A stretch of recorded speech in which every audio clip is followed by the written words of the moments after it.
Hello guys, in this video I'm going to show you how to turn off email notifications in the About You app.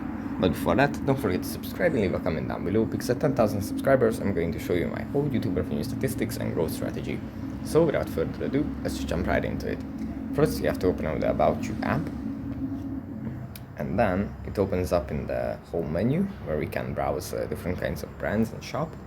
But from here we have to go into the account menu, and in the account menu, if we scroll down, we find settings. Now if you tap on settings and scroll down again, we find email notifications.